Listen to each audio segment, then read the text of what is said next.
Thanks for watching this O'Reilly course on Cisco ASA firewall. My name is Jimmy Larsson, and it has been a pleasure to guide you through the inside of the ASA.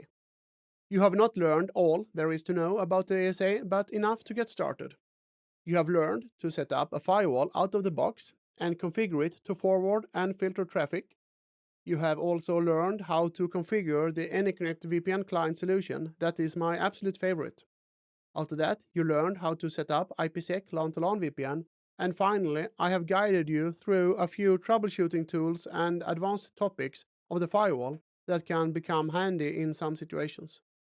To find more information about the Cisco ASA firewall, I recommend you to look at cisco.com, where you find all information needed.